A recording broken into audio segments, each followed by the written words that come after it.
What's going on, guys? Greg here, and in this video I am going to go over the click samplers and the sub control down here in Kick 2. So the click samplers are pretty straightforward. You have three, so you can really customize how you want the transient of your kick to sound. And the whole point of having these little click transients is on smaller speakers that aren't able to reproduce bass frequencies. It's hard to tell where a kick drum is hitting and where it's not. So these clicks are almost like kind of substitutes for those small speakers. At least if you have this click, people can recognize where a kick drum is supposed to be living.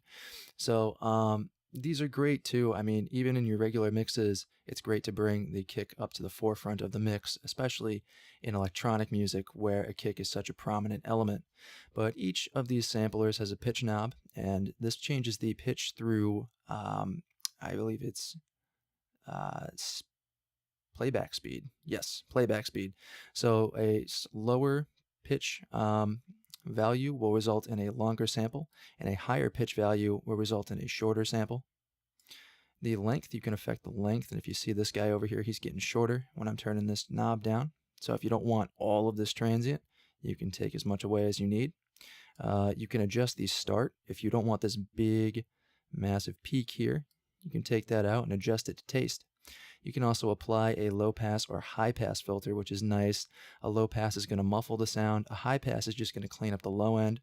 You got to adjust to taste. And you have a master volume. You can blend all of these clicks together with these volumes.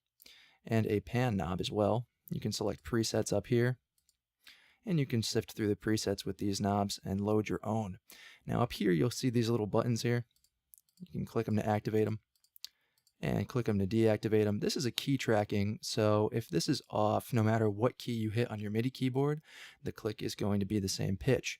But if you have this on, no matter, or it will matter. If you hit C1, let's say, the click is going to be in C1, and if you hit C5, the click is going to be much higher pitched.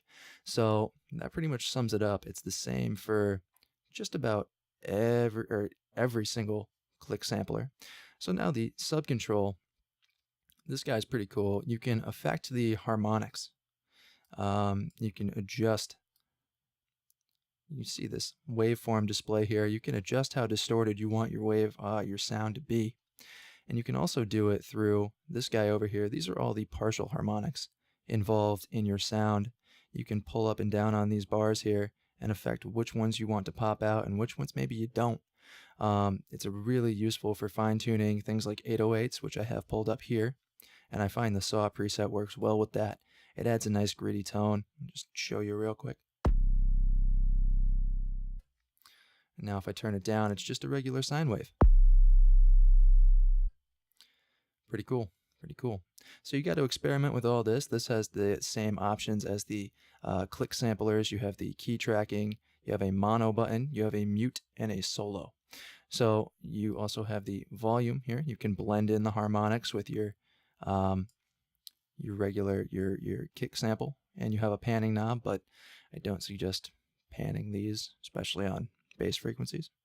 You can also, I didn't mention this, with the click samplers, adjust the amplitude, much like you can the pitch that I showed you in the first video. Only this is going to adjust the amplitude of each click. It's kind of like adjusting the ADSR of it, and you can do that with all three click samplers. Pretty cool, pretty useful. This is really great for fine-tuning your clicks and the tone of your overall kick. So thanks for watching, guys. Hope you learned a lot, and as always, have a great day and happy producing.